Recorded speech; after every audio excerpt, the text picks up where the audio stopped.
Wewoka, Oklahoma, a place where time moved a little slower, where front porches still held stories, and the wind carried the scent of cracked earth and wildflowers. Dewey Muirhead had lived there for most of his 101 years. He wasn't famous, not in the way headlines talked about, but in this town, he was history. Born on June 7, 1922, Dewey grew up in the lean shadow of the Great Depression. He learned to work hard, say little, and never waste anything, especially time. Because time, he believed, was the only thing you couldn't earn back. His father, a sharecropper, taught him to respect the land. His mother, a schoolteacher, taught him to respect words. But it was the war, World War II, that taught him the value of silence. In 1942, Dewey enlisted in the Army Air Corps. By 1944, he was stationed in Europe, in the heart of a world unraveling. He manned supply routes under fire, braved frozen roads in Belgium, and wrote letters home on damp paper, always beginning with the same line: "Still breathing. Hope you are too." He married Inez before shipping out. Their wedding was quick. No church bells, no cake. Just a promise, whispered on a train platform before dawn. He kept that promise for 79 years. After the war, Dewey came back to Oklahoma with new lines on his face and quieter eyes. He didn't speak much about what he saw. When asked, he'd just shake his head and say, "Some things are better left overseas." He built a life with Inez on the same plot of land his father once plowed. Together, they raised 3 children, Margaret, Thomas, and Helen. Dewey taught them how to change a tire, how to cook cornbread in a cast-iron skillet, and how to tell the truth, even when it hurt. He worked as a machinist at a factory in Ada, driving 30 miles each day, never once calling in sick. He showed up. That's what Dewey did. He showed up. Over the years, the house filled with grandchildren, then great-grandchildren. But life, as it does, brought loss too. In 1997, his son Thomas died in a car accident. Dewey didn't cry at the funeral. He just stood beside the casket, hat in hand, the same way he had stood at so many graves during the war. In 2021, Inez passed away quietly in her sleep. She was 98. That was the only time Dewey was seen weeping in public. Not loudly, but with that deep, private kind of sorrow that clings to your bones. After that, Dewey spoke even less, until a photograph changed everything. It was Helen, his youngest daughter, who had the idea. "We should do something special for Dad's birthday this year," she said, folding laundry at her kitchen table. Something he'll remember. Dewey's 101st birthday was approaching, and while he never liked a fuss, Helen felt the weight of time pressing closer. So she planned a family gathering. Not a party exactly.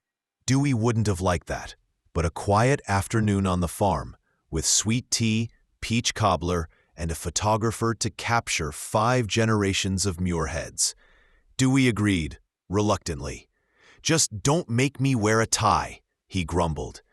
That Sunday in late June, the porch was full, lawn chairs in the grass, a folding table under the pecan tree, kids chasing each other barefoot, while the older folks told stories that began with, "Remember when?"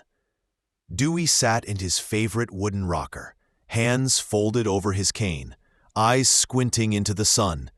He hadn't met Millie yet, not properly.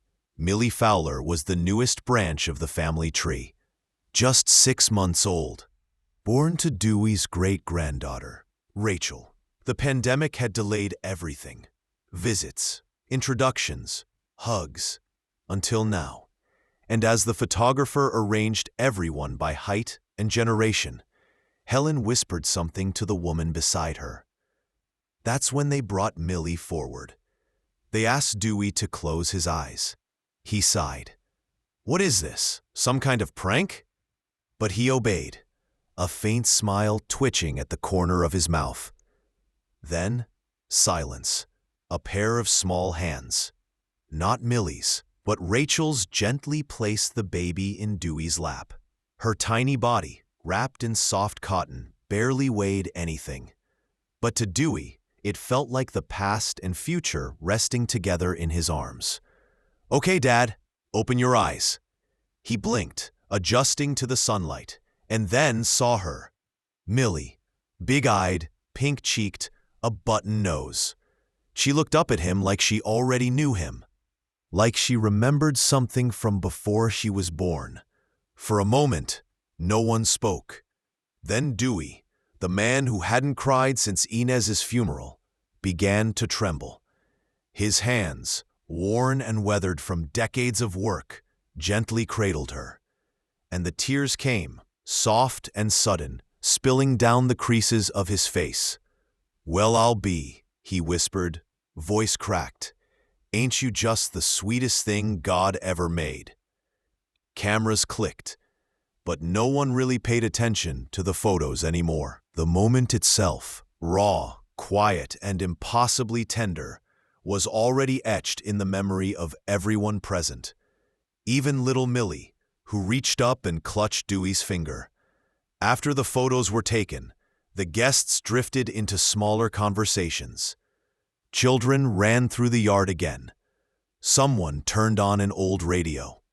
But Dewey remained on the porch, still holding Millie, long after the photographer had packed up. Rachel sat beside him, watching quietly.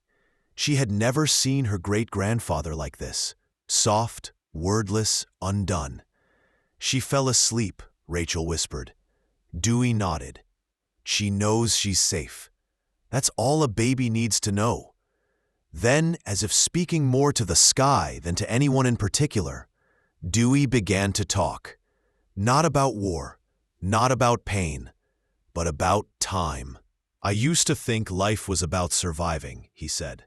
"Getting through the hard years, paying the bills, coming home tired and doing it all over again." He looked down at Millie. "But now I think maybe it's about these moments, right here, holding someone new and knowing that maybe the best parts of you are just beginning their story." Rachel didn't know what to say, so she didn't say anything.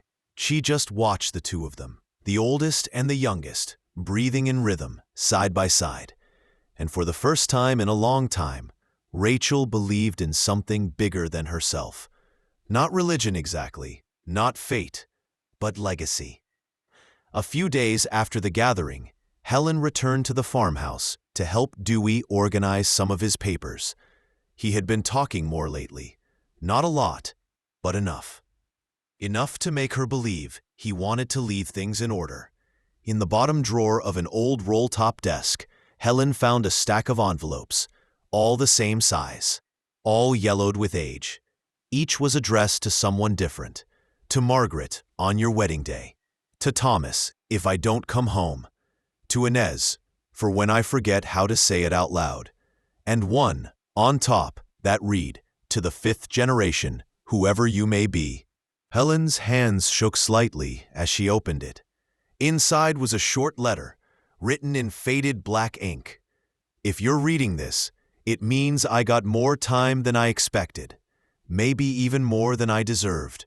And if you're a Muirhead, then you carry something with you, not just the name, not just the blood, but the grit, the grace, the stubbornness to keep going. Don't waste a minute of it. This world's still beautiful. Love someone well." Helen stood still for a long time. Then she folded the letter and placed it gently beside a photograph of Dewey and Millie, the one where his eyes were full of tears and hers full of wonder. That summer, something shifted in Dewey. He still got up early, still fixed his coffee the same way, black, no sugar, still sat on the porch before the sun got too high. But he started saying things he hadn't said in years. Tell Rachel I'm proud of her. Margaret always had her mother's eyes. Thomas would have loved that little girl. He wasn't fading. Not exactly. He was settling. As if all the chapters of his life had been written, and now he was quietly reading the last few pages. On the first Sunday of August, Helen brought Millie by for another visit. This time, Dewey didn't cry. He just smiled, the soft, peaceful smile of a man who no longer feared what came next. He held her again for what would be the last time and said, "You're gonna do just fine, sweetheart. This world's gonna be hard, but you're built from the right kind of people."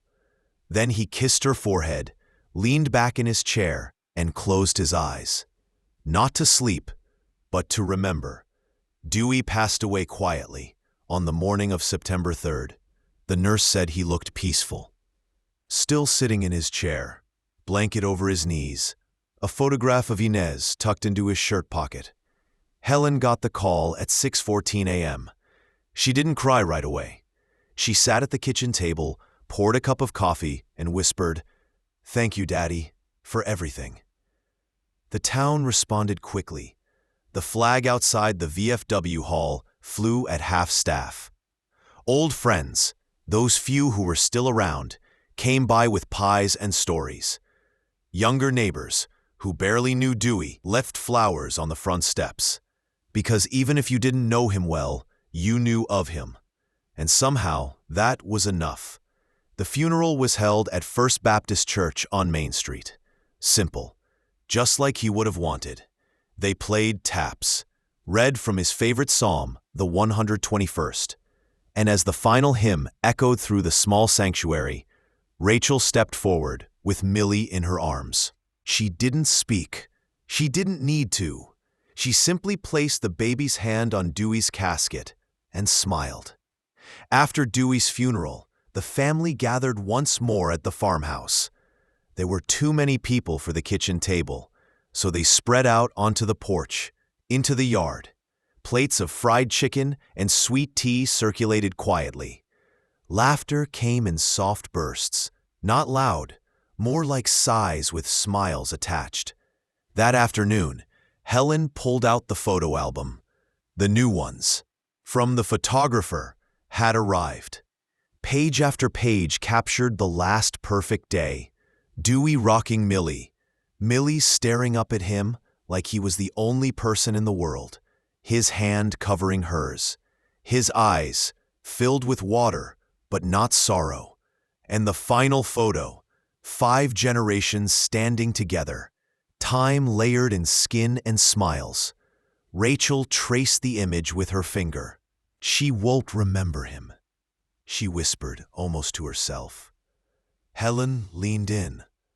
"No, but she'll know him, because we'll tell her." And they did. They told Millie everything. How her great-great-grandfather once fixed tractors with bare hands. How he loved one woman his whole life. How he went to war and came home and never stopped showing up. How he cried when he held her, because some moments, even after 101 years, are brand new. Millie Fowler won't remember that day. She'll grow up hearing about it, about the porch, the photos, the man with the gentle voice and trembling hands. She'll see the framed picture in her home and ask, "Who is that?" And every time, someone will tell her, "That's Dewey, your great-great-grandfather, a quiet man, a strong man. He waited 101 years just to meet you." And someday, when she's old enough to understand, she'll read the letter he left. She'll run her fingers across the faded ink, and maybe, just maybe, she'll feel what he wanted her to feel, that time matters, that family matters more, and that the best parts of our story often begin in silence, when 2 generations meet for the very first time. If this story touched your heart, don't keep it to yourself. Like the video to help more people see it. Subscribe for more true, emotional stories that honor family, memory, and the quiet moments that change everything. And if you've ever had a moment like this in your own life, leave a comment below. We read every single one. Thank you for listening. And thank you, Dewey.